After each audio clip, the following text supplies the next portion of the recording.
Good morning, everyone. I welcome you all to Sunday English Speaking Series, powered by Shubh Language Academy. And this time we are fortunate to have with us Mr. Kyle Thombley. He is a research scholar at University of Washington, Seattle, US. Thank you so much, sir, for having taken time out for all of us. Thank you once again for your kind presence. Yeah, of course. And I also welcome all the participants who have been regular in attending all our sessions at 11 in the morning on Sunday. I know it's not an easy task because Sunday is a personal time, but still you pull out some time for learning English. So that shows your commitment and your dedication towards this experience. So thank you so much for being there. And just to let our expert know, Mr. Kyle Thomley, that this session is conducted by Shubh Language Academy, wherein we are always interested in strengthening English language skills among all our learners. So we always invite our experts. They come in, they speak about this language, their experiences, and that somehow strengthens our understanding about this language. And in the end, we always open the session for discussion, for exchange, that really lets everyone to speak their heart out, and they get to strengthen their English as well. So for today's session, as every one of you, we are talking about traveling and living abroad. So sir has a huge experience of traveling abroad and living in such an atmosphere wherein he could indeed work a lot on his interpersonal skills, and of course we'll get to know a lot about it. So he would be sharing his tips and experiences at the same time. So without further ado, sir, I would like to start with a very basic question. We'd like to know a little bit about you, your background, what were you doing in America, and what has been your education. Yeah. I my name's Kyle. I grew up in Chicago, Illinois, which is one of the biggest cities in the U.S. It's in the Midwest region, and beautiful, beautiful big city. But so I grew up there with my mom and my brother and my sister. I at a young age, my mom didn't ever go to college, so I didn't really have any idea what I knew. I wanted to go to college, but I didn't really know what my focus would be, or what I would go to school for even. Um, but at a young age, I started maybe in like sixth class or so. I started learning about. We just learned about India in social studies class, and I particularly learned about Hindu religion and Buddhist religion, and I became interested when I was younger, and so I would started going to the library after school and picking up books on uh, these topics, and just kind of started doing my own self-study, and it just kind of stuck with me through the years, throughout high school. And then when I eventually did apply to college, I got into college at the University of Illinois in Urbana-Champaign. And when I went, I didn't really know of course, like I said, what I was going to go to school for, but I knew that I wanted to go to India someday. And so I looked, and they had a Hindi language class, which, not all universities in the US do. And so I was very excited because I knew I wanted to go to India. So I wanted to learn Hindi. And so, because, I had this interest in India and Indian culture and religion for many years. And so when I went, I just said, okay, well, I'm going to start learning Hindi. And so I started learning Hindi when I first went to undergrad, which was a long time ago now, over a decade ago. And then, I also started focusing in religious studies because that was my other interest. And so I was studying religion and, just area studies, South Asian studies, but then also Hindi. I did take some, like in the following years, I did actually end up taking, they even had Sanskrit classes there at the university I went to. And so I started taking Sanskrit as well. And then I got a chance to study abroad in India the first time when I was a junior in college, my third year of college. And it was a study abroad program based in Benares and in Varanasi. And so that was my first time coming to India, and the first I was very excited about it, of course, because I had read and learned about Varanasi. And so that was my first time in like 2012 when I came to India. And there also, I took a Hindi language class at the institute in Benares, and then also took classes with professors from Benares Hindu University. And so then I returned to the US. I finished my bachelor's degree, and then I went to Jaipur, actually, to the American Institute of Indian Studies Hindi language program. They have a intensive Hindi language program for usually for American students in Jaipur. And so I went there for the summer, came back, and then I began a master's degree at the University of Chicago in anthropology. I switched to anthropology, which still looks at religion, but looks at society and culture more broadly, economics, history, all of these things together. But the main thing about sociocultural anthropology itself literally just means the study of humans. Oftentimes people think of it as the study of cultures, but our main method, at least in sociocultural anthropology, is we call it ethnography, which means you actually just hang out with people and talk to them. Like you can give interviews, but a lot of it is we use the term participant observation as well. But you're living in a place and speaking with people and observing how they're living their lives, what they think about different things in their life, and that's where our method of research essentially. And so I went into anthropology when I went to my master's degree at the University of Chicago. I was there for 2 years, finished my master's, and then I actually went back to Jaipur for a full another year for an intensive Hindi language program. And we can talk more about the specifics of language learning, but that to me that was the most up to that point, my Hindi was okay. I was, learning things in classes, and I had been to India a couple times, but living in India for a full year was definitely, where my Hindi improved the most, I would say, just because I was speaking it in everyday settings more and more. Of course, I was taking classes simultaneously, and so that helped a lot. And then, yeah, I after being in Jaipur for a year, I returned to the US and started my PhD program, which is at the University of Washington in Seattle, which is quite far from Chicago. It's on the west coast of the US, north of California and close to the Canadian border, actually. But beautiful place surrounded by mountains and forests and the ocean. And I've really loved being there. I mean, it's been a long time now. I started actually 7 years ago. Right. I started in 2017, and I do my research actually here in Rajasthan. I do my research in Deshnok at the Karni Mata Mandir. I'm not sure if folks know about the Karni Mata Mandir, but I do my main research here. So I've also been coming back to the US or to India frequently. I usually come every year. Like this time I'm here just for a few months, but I came for a year and a half. Just less than a year ago, I was here for a year and a half, and so yeah, I'm just coming back and forth. And True, true. I yeah, think you beautifully set the context, Kyle, because our topic for today talks about traveling and living abroad. I think uh, whatever you have said up till now, we have already traveled in the US with your childhood. As a child, you would flip through the books talking about India, looking at the geography of the country, and that would always intrigue you as to what this country is all about, and that love got developed at that point of time. Then you looked for some courses in the university level. I think slowly and steadily, that's how everything just materialized in a way that it drew you closer to the country. You also spoke very interestingly about anthropology, which is about human beings and study about human origin and the interactions among human beings, the society as well. So, taking up there a little question over there. Now, you spoke about you completely immerse yourself in the society. That is very imperative for one to understand as to how the society operates. So the language of those natives does play a major role when you understand it in a better way.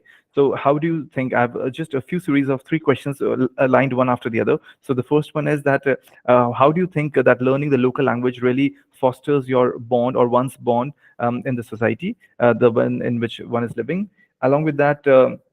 If you could share, as one of our participants has written, if you could speak a little bit in Hindi so that they get to see, the Hindi skills as well.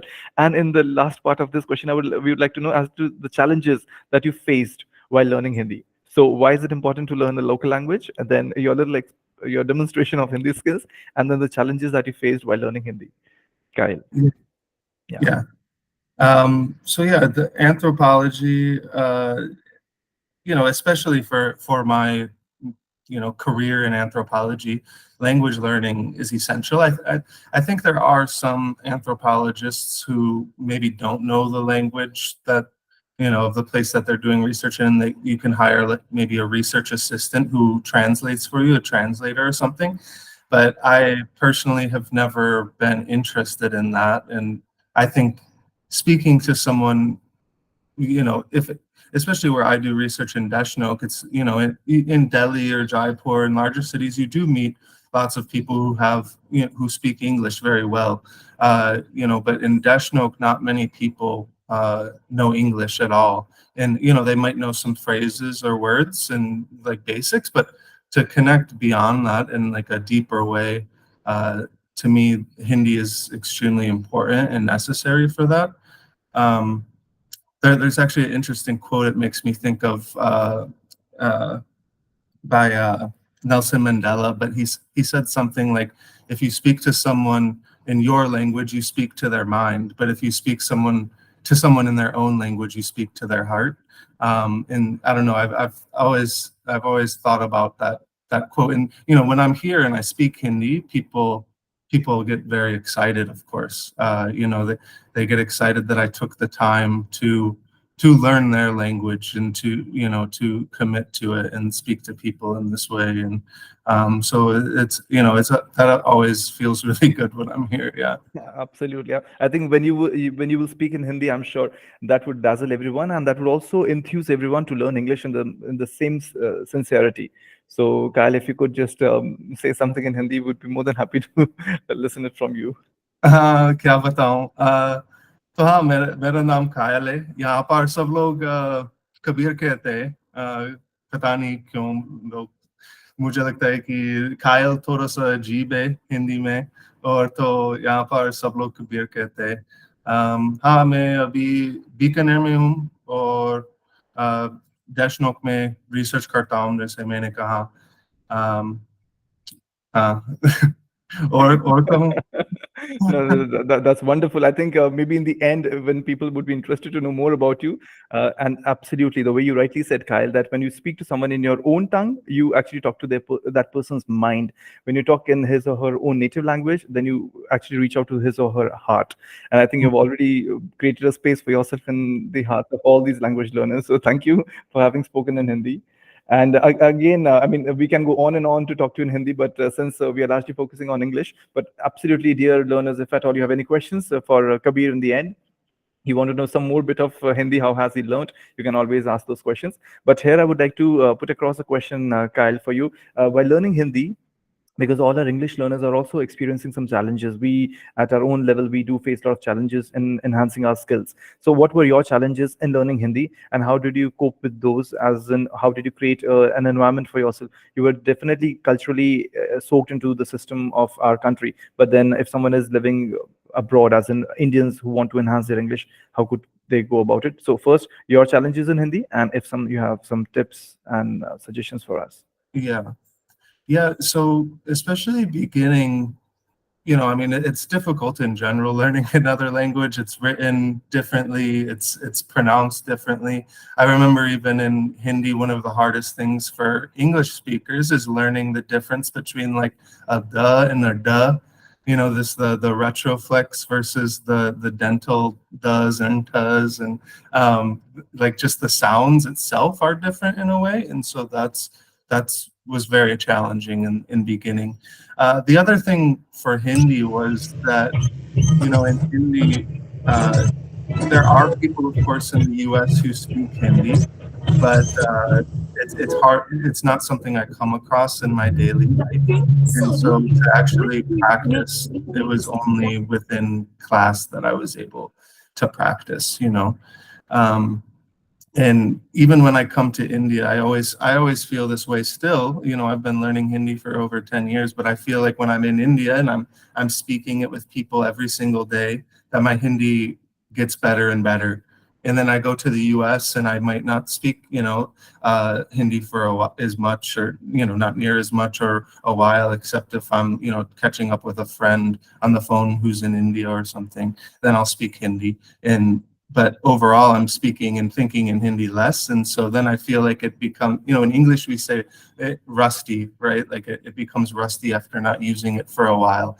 And so I feel like that happens to me often. But over the years living in India and coming here and making new friends and relationships, it helps, because then when I go back, whether it's texting or calling, I'm still using my Hindi frequently. And I of course try to read in Hindi as well.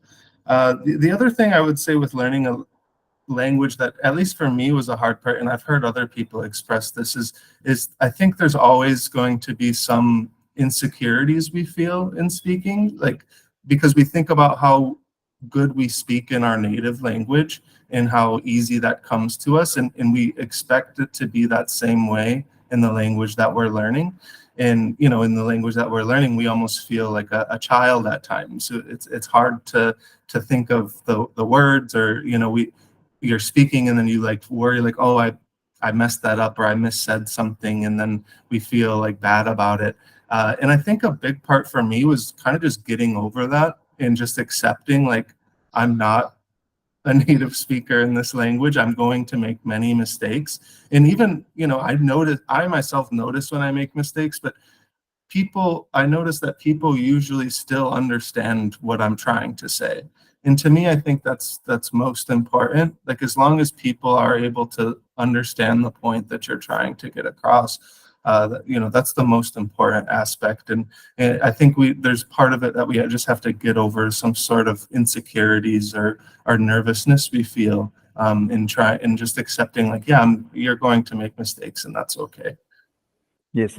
I think very rightly said by you, Kyle, that when we learn a foreign language, we tend to forget that we are just the beginners, and we have to act as if we are children in that language. But what happens is that the fact that when you say we really understand that, we take ourselves as mature people, and since we think that we speak Hindi or any other local language in a good way, then our foreign language should be of the same level too. And we tend to think in that way. But I think we have to put our level down. We have to put our feet down. We have to tell ourselves, we have to start with basic sentences, basic words, and the way a child does. I think that is something that would help us to move ahead. But of course, this maturity comes in the way to put as a block. But this openness should be there. And what you also say about the fact that people are insecure, they feel as if there'll be people around who'll laugh on them, they would make fun of them, they would be taken as if they don't know these languages. So I think these inhibitions should be removed, and people have to handhold each other. Especially, this confidence should come from within, wherein this person knows that slowly and steadily I'll move ahead, and I should not be bothered by all that comes my way, because that's how our learning journey always commences. True. Um, That's, yeah, thank you so much, Kyle, for that. And since we are talking about traveling and living abroad, so we'd like to know about your experience of traveling to different places, and what have you gained, and how does traveling shape one's personality? Because we know that when we travel, we also become a different person. So how has it been for you as a personal journey, and how do you see this factor of traveling shaping one's personality? So that we would like to know from your side, Kyle. yeah. I mean, traveling, I haven't traveled much besides, I've traveled quite a bit within the US and I've traveled a bit within India, but I've really only traveled between the US and India. And, like I said, I grew up with just a single mom. I'm still a student, so I don't have much, traveling is expensive. And so basically coming to India has been my way of traveling still, of course, but through through school and through work. I find scholarships to come to India. That's how I've come every time. I've never paid my own money to come.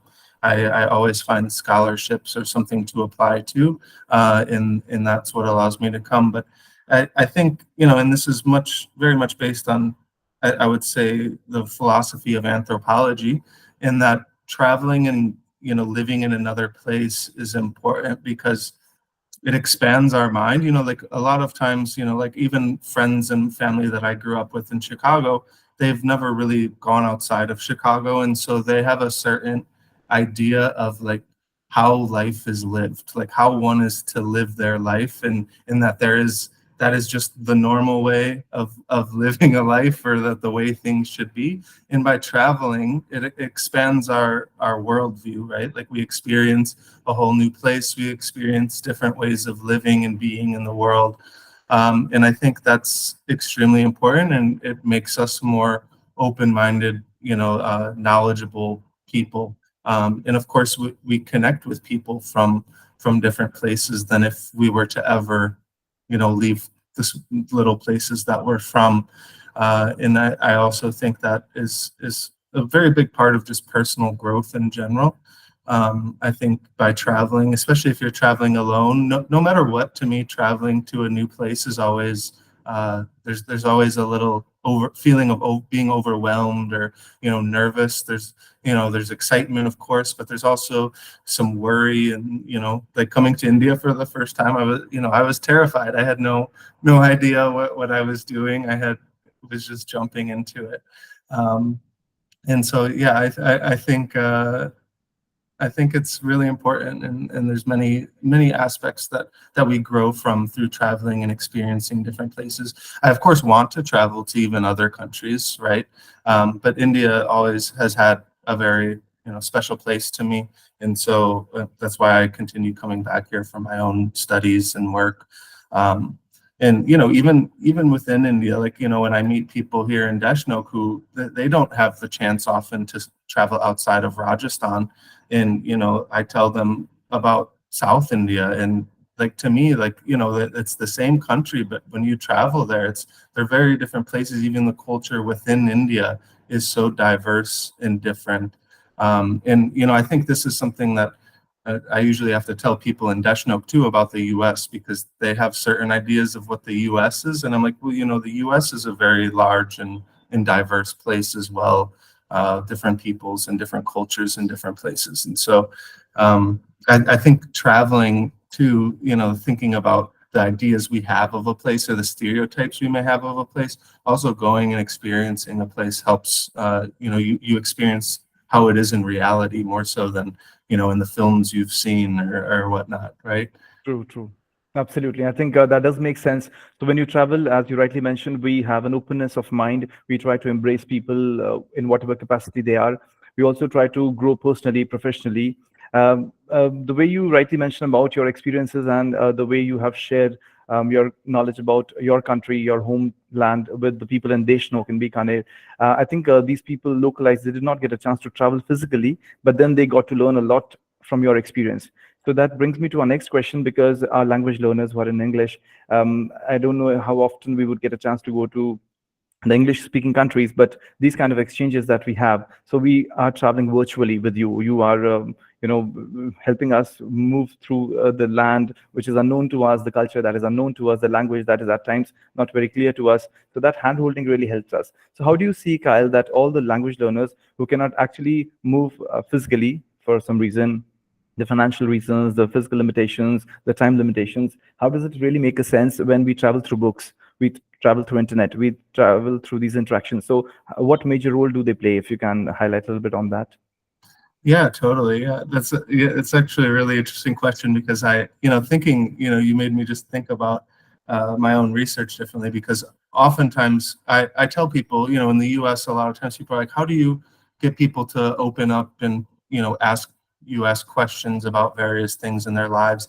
And I always tell them, like, usually I'm the one answering questions, because people there in Deshnok are so interested in what the US is and how it is there. And, I get so many questions about even, how do the roads look? And, like all sorts of different questions that people have, and just different conceptions of the US that they've had. And, like I said, yeah, like it is not easy traveling, especially to the US The U.S. is a very expensive place in general. Flights to the U.S. are very expensive, but I think there are ways, like I think in a way, like as you just rightly said, a lot of the people who I speak with in Deshnok, like by speaking to me, they in a way are traveling as well because they're asking about specific, even things like roads, like I said, but then they also have different misconceptions of America and the US, and that they'll ask me those questions and then I'll explain to them, I'll tell them about my life. And so in a way, I think they feel connected to the US and have a better understanding of it by having, become friends with me and speaking with me. I think, especially with the online nowadays, like the fact that we are all in different places and in connecting itself is amazing and wonderful. Of course, I don't think it ever is the same thing as actually traveling to the place, but there are ways that we can virtually experience places and connect with people from across the world through the internet nowadays. And I think that is something that's really profound and that we can take advantage of. Absolutely. Of course, then there's books too. Yeah, reading is a wonderful way. I've always been an avid reader and enjoyed reading. And films too. Films are wonderful. But films sometimes too, you have to. Because I think a lot of the times people ask me questions about the U.S., I think a lot of it is through films, but you can only get a certain idea of, if I only watched Bollywood films, of course I would have some idea of India and in culture and society here, but it wouldn't ever be, the same as experiencing India and coming here, right? And I think the same can be said about the U.S. if you just only watched Hollywood films. And but yeah, but I do think reading, watching documentaries, connecting with people on the internet, I think those are all wonderful ways still, if you're not able to travel to a place to still connect with people. And yeah. Yeah, absolutely. I think if there are some limitations to move physically, these online resources, everything that has come up with the technology can be really made to use and put to use for enhancing our skills.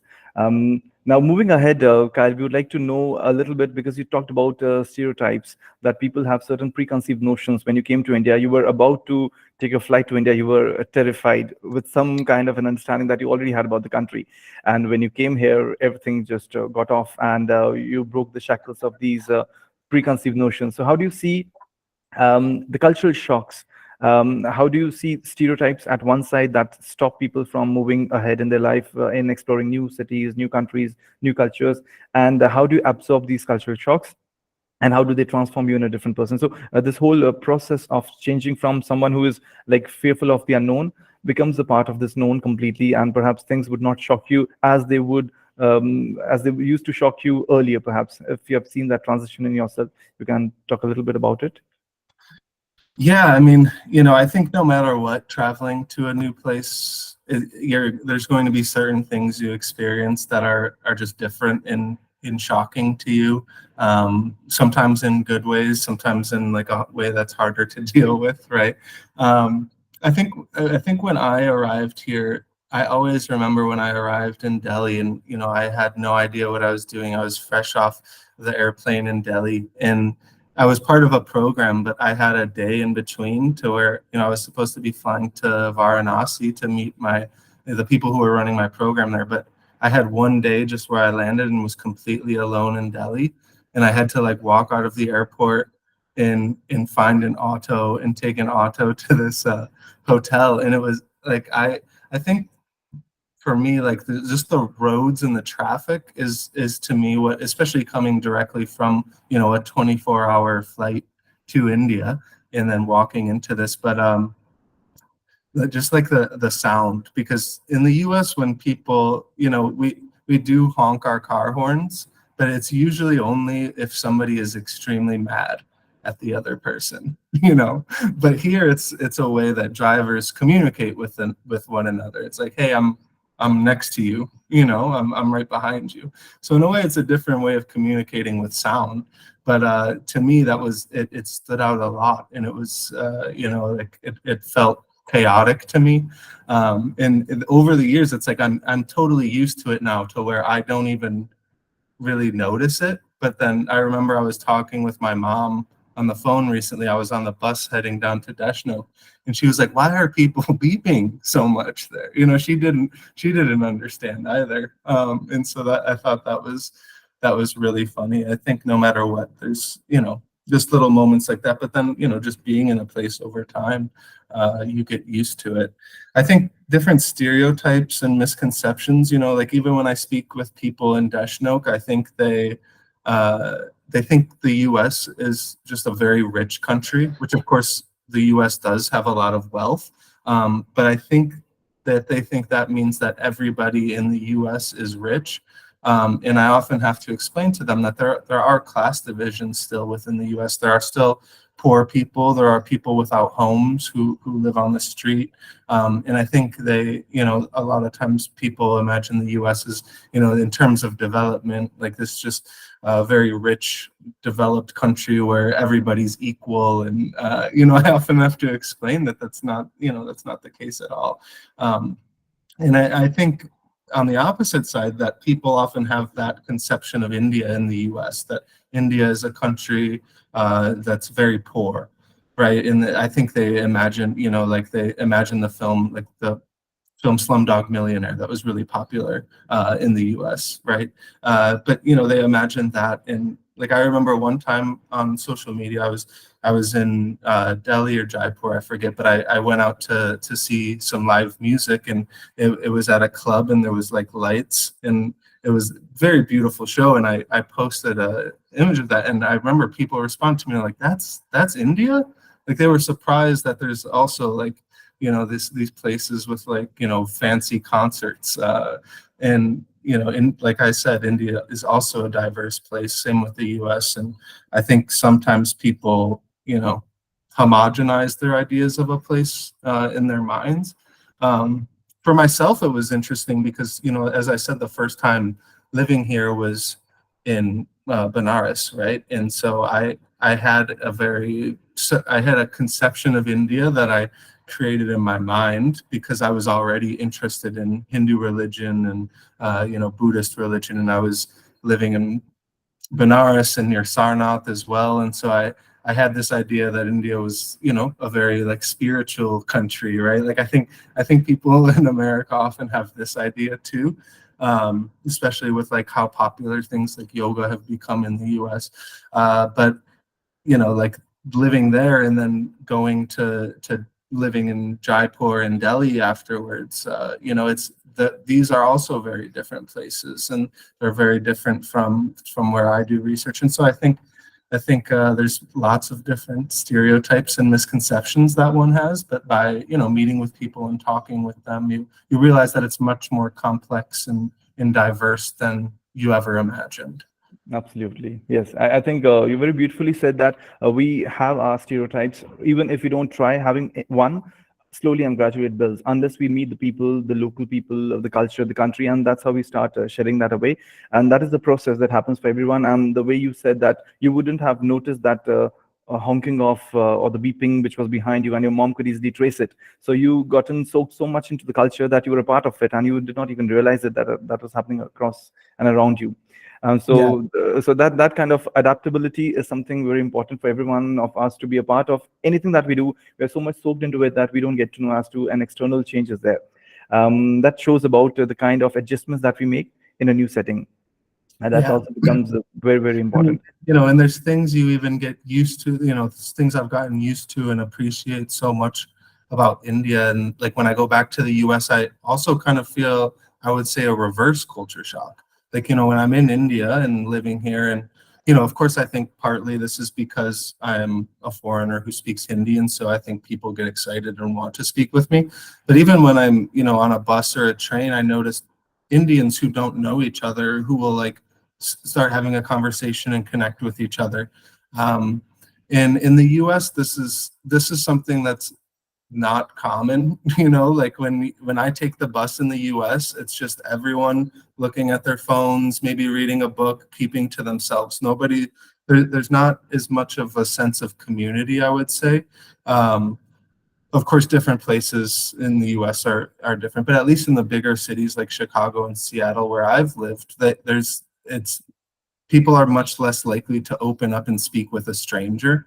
And I oftentimes feel like a sense of loneliness when I go back to the US, because you can easily just kind of like blend in and nobody will notice you, and nobody's really like opening up and trying to talk to you. Whereas when I'm here, it's like constantly people I notice are, whether it's on a bus or whether it's on a train or even just walking down the street, people are out and about and speaking with each other, having chai together. It's a much more, I don't know, just community oriented. And I think in the US at times people are so much in their own minds and thinking about their individual self more so than, yeah. So and I miss that a lot when I go back to the US. So I think there are senses of reverse culture shock as well, I should say, yeah. No, no, I think that's a very interesting point that you have raised, that in India, we're always surrounded by people. How hard you try to be lonely, you end up, finding yourself surrounded by people. And that personal space at times we really long for. But then, of course, you are right when you say that this reverse cultural shock when you're in the US and you want people to be around, you don't find many. So that kind of an exchange is always there. And that also helps us to understand how the society operates and why one does in a certain way in a certain society. So that kind of an understanding only happens when we travel. And thank you for putting that point across, that when we are numerous, that is good to us at times because we are not lonely. So, dear learners, now we are opening the session for everyone. So you've seen our expert, Mr. Kyle Tremblay, is there with us. And if you have any questions for him, please feel free to ask him about his experience of being in India, about learning Hindi, or even for that matter, you have your own experience, dear learners, of having traveled virtually or physically, and you have learned certain things over the span of this time. Please do share. Anything you would like to say if you have questions for our expert?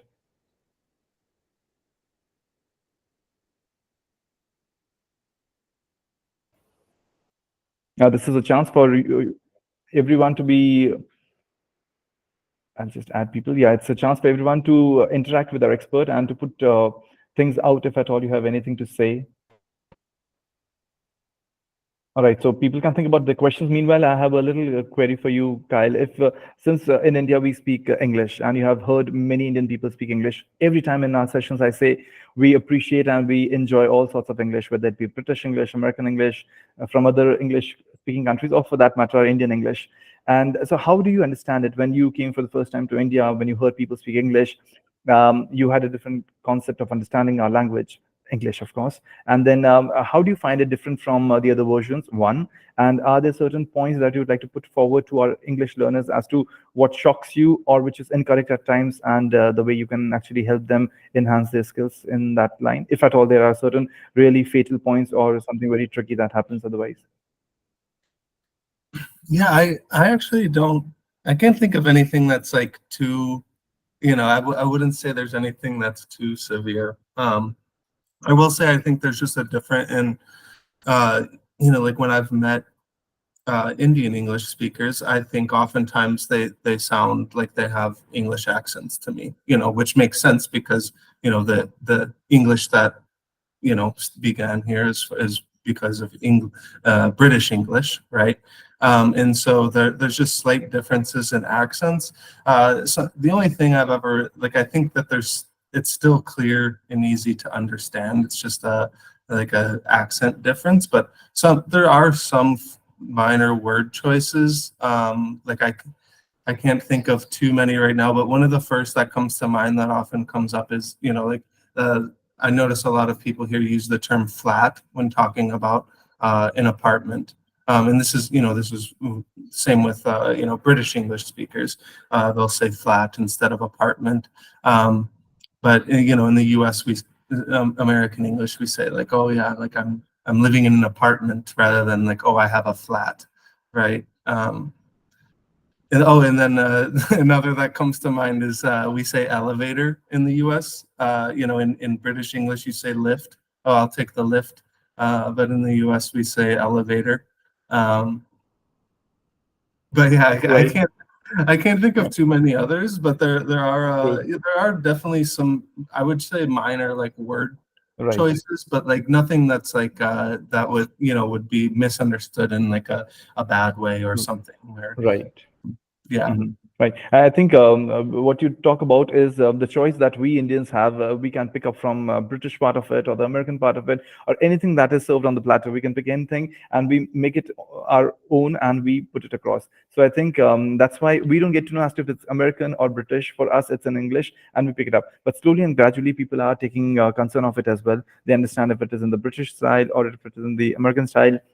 So for that matter, people say schedule or schedule, they would actually pick one between the two and they have started understanding it. But earlier, this was not a much of concern for us.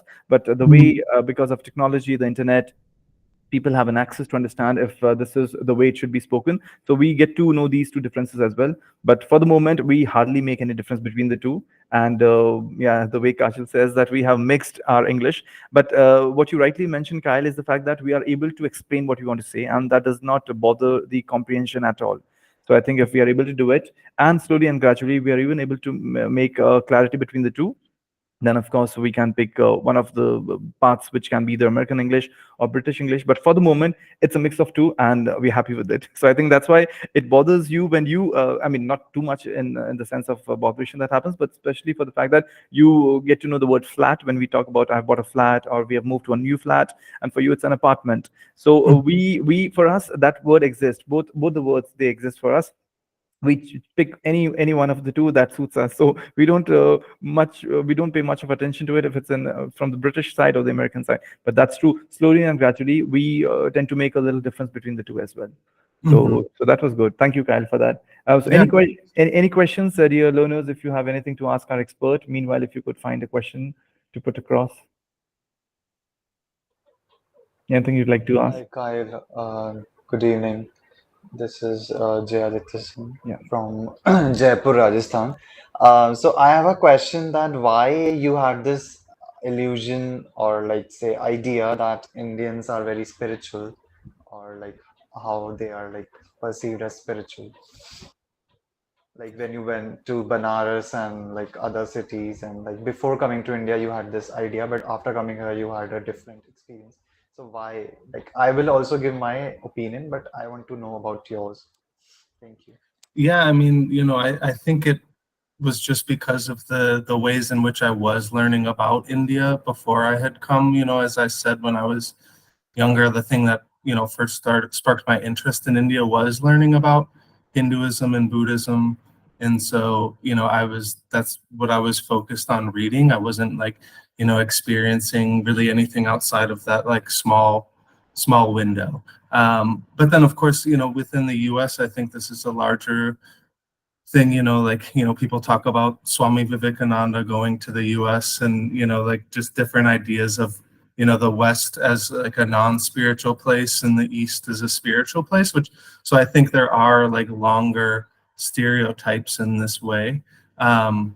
And just my own interests were very much like focused in that, just learning about that. And even going to Benares and living there, it's just seen, even within India, it's considered, at least for Hindus, like a holy city and a very spiritual place. And so, I didn't have experiences even within India outside of that city really. And so I think that those, it took time for me to experience different realities of India, of course.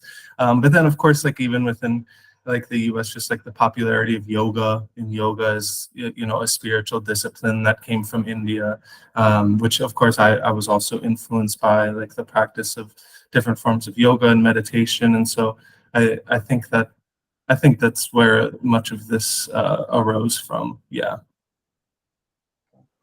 Thank you for your answer. I'm sorry I forgot that you were currently in Bikaner. So yeah, good morning to you. I Thank thought I thought I forgot that you were here. So I personally, my next question is ever like more than a decade ago. Oh, sorry. Could you say what you said again? Your voice broke up a little bit for me. Yeah, sorry, there was a network problem on my side. I'm saying, have you ever been to exposed to Indian cinema before coming to India, like a decade ago? Like, have you ever watched any films, Indian films? movies? Yeah, not too much. I think when I was in first started taking Hindi, which was only for like a year before I went to Benares. I think maybe we had like one or two classes where we watched a Hindi film. But other than that, I didn't have an introduction to Indian cinema as much until I had come to India, and then especially once I started living here and learning more Hindi, then I avidly started watching. Even to learn language, I would be like, okay, I'm going to, instead of choosing to watch a US film or something, I'm going to watch a Hindi film to, like, as a way both to enjoy, but also to, help my Hindi grow. And Hmm. so yeah, I started to more after I had come to India. Okay. So mostly what happens, I will tell you that the American or the European filmmakers, they portray India as like, whenever there is a brown character in the movie, Mhm. so there is, the sitar play keeps starts playing in the background, and um, there is incense sticks in the room, and there is some, like the suddenly there is always a sitar scene. Like there is a movie after 2000 released in 2005 or 6, and there is a American guy, he's having the same experiences which you are saying, he lands in India, and there is a lot of the environment, the weather is so humid, hot and humid for him, and there is a lot of honking, he is stuck in traffic. I think Konkana Sain Sharma is the heroine, and his job is to start up a call center in India, and then Oh, they always interesting. show elephants. And so some of my teachers, when they went to France to for their English assistantship program, so they were like, students were asking, oh sir or ma'am, do you have an elephant? And they just think, oh, do you have snakes? And like, they think all Indians are snake charmers, and we Hmm. have like, snake, we have those, what in Hindi we say bean. And so they know they're playing those instruments to control the snakes, and there are elephants roaming on roads, and we have bears and monkeys. We are playing with. There are people who just make a livelihood out of them. So they are still under the illusion because or that impression, because the Bollywood has shown that maybe represented India over all these years since 1970s or 80s, and then still in this era also. And also, I came across a new movie like 2 days ago. Like yesterday, I was watching featuring Brie Larson, and then she comes to India, and there she's coming to Bihar or some other state, and but in shooting, it's shown that they have this Malayalam language in the boards. So, so the filmmakers, they were like, all of India is same, and South India is also like the northern states, but they are not making any, these minute, taking care of these minute, um, what we say details. They are like, still stereotype kind of Hmm. cinema is being. It was in the year 2018 that she is befriending a cow, and she is talking to a dog and animals coming into India, and then so this was a story, and then she is leading a policeman, and so it's a comedy kind of a film. So still they are showing these things. So this is also an influence on the Western world, that okay, those people who have not traveled to India so far, and then when like when you arrive here and then see, okay, this is the reality is far more different from what we see or perceive or see on online. So that gives us, what we say, like you have to live it or experience it, because every person will tell their own experiences, and then you must be realizing that the people in eastern Uttar Pradesh and Varanasi is totally different from what you see in Deshnok, or when you have traveled to southern India. But that this is India, what it, this is India is like, it stands for unity in diversity. That's what has like hold us for all these years. Or yeah, so that was my point, my opinion. Yeah. Thank you for listening so patiently. No, yeah, thanks so much for sharing. Yeah, and that's those were such great specific examples of, when I was talking about traveling to other places, and I was talking about films and how we have to, films are helpful in some ways, but at the same time, we have to, think about them critically as well, and the stereotypes they may be portraying.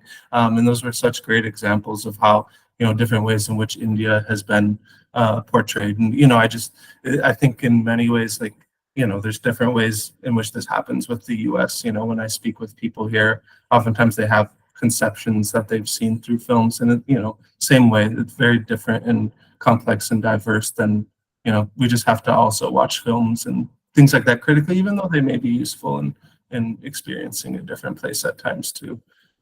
True. Thank you, Kyle, and thank you, Jayaditya, for that wonderful input. We have Shubhashish. Shubhashish, you would like to say something? Yes, good morning, sir. First of all, thank you for your wonderful experience. It was knowledgeable as well as entertaining. Like, I enjoyed a lot and learned a lot. Now, so I would like to ask you something which is like a semi-comment and semi-question. Okay, it's like partly a comment and partly a question.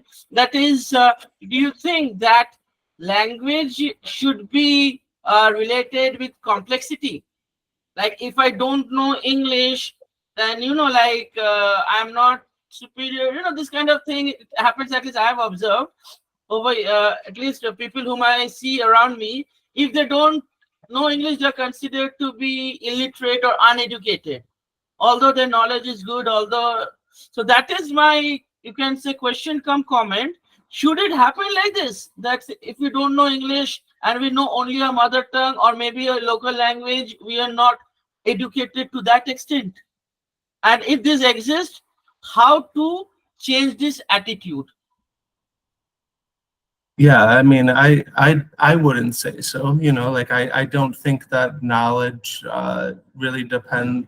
Of course, like, learning, I would consider learning a new language knowledge, and that you're learning something new. But that doesn't, when it comes to like knowledge about society and culture, or wisdom about living life too. Like, I don't think having multiple languages says any, if somebody has more languages, that says anything about them being illiterate or something in that way.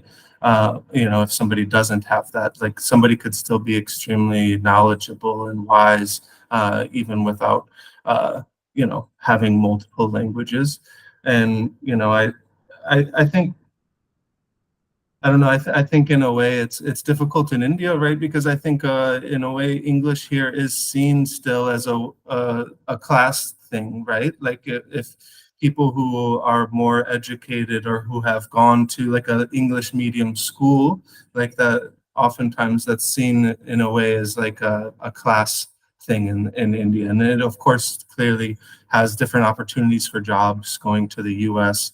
And but I think that should be challenged too. Like, I think that I don't think, of course, I do think learning language is extremely important, and I wouldn't say that somebody's less knowledgeable, but like, at least for me, in order to connect with people and to a lot of times people who I speak with in Dash know far more than I do about especially about the place that I'm trying to do research. But in order to learn about that, Hindi is necessary for me to connect with them and to hear their knowledge, right? Like, if I didn't have Hindi, I wouldn't be able to actually receive their knowledge. And so I think that, to me, that's what's useful about language learning, more so than being perceived myself as intelligent or something. If that makes this, I hope that gets at your question well. Yeah, just one short, very small experience I would like to share. When I was in class 11 and 12, the vice head boy who was with me, he was a Bengali guy, Banerjee. So Banerjee is a typical Bengali Brahmin. And he was excellent in English, and he won a debate, inter-school debate, and he was the best speaker among 44 participants. So you can understand, like, his command over English was excellent. So he took this proud, but when it came to reading a very simple sentence in Bengali, like, he couldn't read a single word.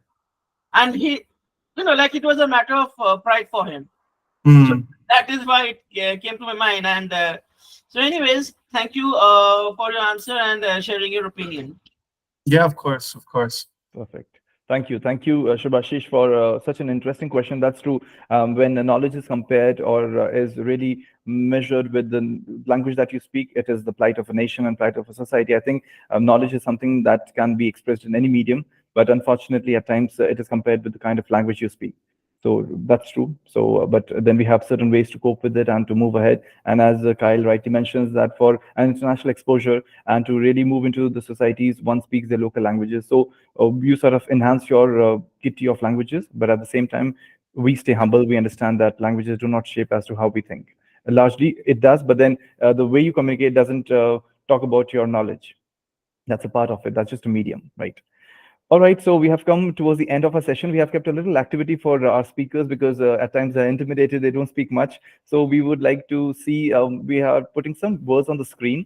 And dear learners, you would help us in pronouncing them in English. It's a very simple activity. So because at times we speak them differently and we all understand and we all, kind of pass them on easily as well. But if there's a right pronunciation, that really sets the context and that sets us apart in terms of expressing. That again gets back to the point that Shubhashish was making, that does it really make sense? Yes. I mean, if you can really speak it out in the right way, then it does help you. So taking it from there, I would share my screen and then we would ask our dear learners to give the pronunciation of these words. They're just few words. Just raise your hand and let us see if you can give us the pronunciation. And then we will check the right pronunciation with our expert for the day, Mr. Kyle Thombe. Yeah, anyone who would like to talk about this word, just unmute yourself. I mean, raise your hand and unmute and we'd ask you. Yeah, Jadit, if you could help us with the pronunciation of this word. Development. All right, we have one more speaker. Riddhi, if you could say it, we'll just verify. Yeah, development. Okay, right. Kyle, if you could help us with that word. Development. Perfect. I think our speaker said the right one. So that's true. At times we say differently. So the right pronunciation is development. So that's how you would move ahead with that. Moving to the next one is this one. If you know the right pronunciation of this word, you can give a try as well. Not, yeah, Dia, please. Dia, you would like to say? Yes. Yeah, please. Declaration. All right. Kyle, is that fine? Yeah, that's perfect. Yeah, declaration. Perfect. Yeah. Declaration. Yeah, but you declare. The verb is declare, but the noun becomes the declaration. That's true. So at times, we shunt between the noun and the verb, and at times we try to confuse the two. We tend to confuse the two, and we don't get to know the right pronunciation. So to declare, but the verb is to declare, whereas declare Yeah. and declaration. All right, we'll move to the next one. All right, the next word we have is this one. Yeah. Please raise your hand. Yeah, we have Shubhashish. Opportunity. Yeah, Kyle. Yeah, that's great. Yeah, opportunity. Yeah. Opportunity. That's correct. Wonderful. All right, next one, very simple word. We have seen it from our childhood. We have read it from our childhood. Yeah, Jaditya. Mountain. Yeah, Kyle.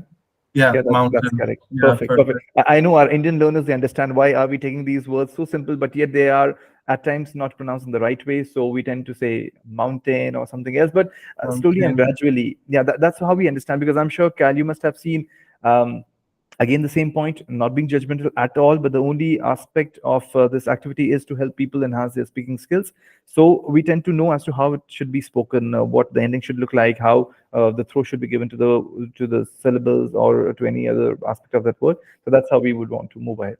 Yeah, Jaditya, you would like to say something? Yeah, but it's not the fault of the like learners as well, because in the advertisement they say Mountain Dew डर के आगे जीत है, and True. so No, the child would learn whatever, like for example this channel colors. Yeah. So this British English we have learned is COLOUR, but the channel's name is COLOR. So the child would learn, okay, it's correct, but it's of course correct in American English. So it's not the child's fault also, right? Absolutely. I think it's a very interesting point, Jayaditya, because as we talked about the kind of cultural soaking that's happening around us, we are soaking into the British style, the American style, all sorts of styles. Now, it becomes really challenging for a learner to understand as to what is right. For example, the examples that he gave, Jayaditya, like Mountain Dew. So they would not say mountain. But the good part is we at least have a word in front of us. We pick it up and then we fine tune it, we shape it, and we get to the right one. So I think these interactions would help us to move ahead in the right direction. So definitely there's a plethora of things across, and how you actually swim through, how you move through, and how you get the right pronunciation, the right understanding. That's also very important. We'll quickly move to the last one, and that's how we'll be towards the end, perhaps. No, we have two more. So we have this one. Yeah, anyone for this one? So earlier I used to pronounce as instead, but it's instead, I guess. Okay. Yeah. All right, we'll check with Kyle. Yeah, we have one more. That's Riddhi. Riddhi, before we take Kyle's right answer, let's listen, Riddhi. Instead. All right. So Kyle, what do you say? Would it be instead or instead? I say instead. Yeah, Yeah, right. instead. Instead. Yeah, instead is what we say. That's correct. And moving to the last one. Yeah, this is a very common word that we see. Yeah, Shubhashish. It's a village. All right. Then Riddhi, if you could say the same. I mean, the word. Yeah, village. Okay, and Jayaditya. Yeah, village, Right. or people mostly say village, or Yeah, in yeah. French it'd be village. So yeah. Collage, yeah, that's true. But there's this French word that's called massage or a collage. So those ending with age would always be taken even in English as collage or massage. But then this is villa. That's not a village in French, but it's village. So Kyle, the right pronunciation is? Village. Voila. Exactly. Thank you. So I think that was just a little activity. I mean, we know that everyone is aware of these kind of words, but if you tweak them a little bit, you fine tune them, you get the right pronunciation slowly and gradually, that would set you different and apart from everyone who speaks. So coming quickly back to Jayaditya's point, yes, it's true that there's a lot of confusion going across in terms of speaking English, but you and we as active learners have to make sure that whatever we pick up is the right, at least for ourselves, and we know what we are saying.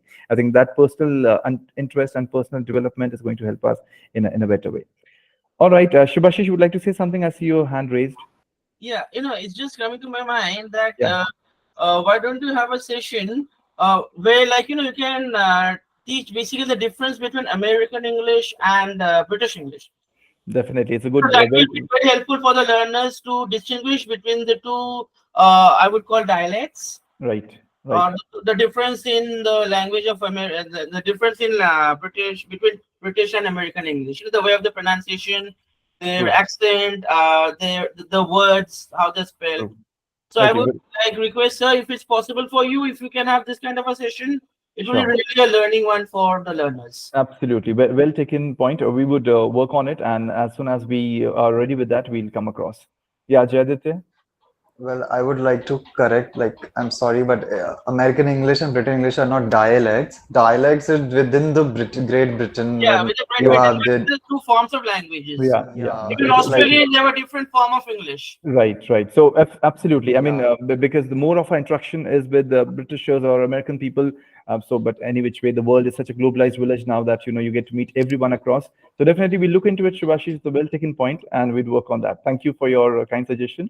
With Thank you. that, we have come to the end of our today's session. I would extend my sincere thanks to our expert for the day, Mr. Kyle Tremblay, for being such a wonderful speaker and to have put forward his experiences, especially on the fact of traveling and living abroad. It was a great journey, and we have seen the transformation from Kyle to Kabir. So I think the way you have been able to shun between the two cultures so beautifully, yet being your authentic self. So thank you for that wonderful input, Kyle, from your side. And equally, my thanks go for all the speakers, for all the participants who were active enough in this session. And I wish you all the very best in the future sessions as well, to learn a lot with us and to strengthen your English. Thank you, everyone. Thank you, Kyle, once again. And Yeah, I wish you thanks all a so much great day ahead. for inviting me and for everyone's questions. And yeah, I hope it was some things that I said were useful and interesting. And yeah, thank you. Thank you. Thank you. It's always a pleasure. Thank you. Thank you, everyone. Have a great day. Thank you. See you next time. Thank you.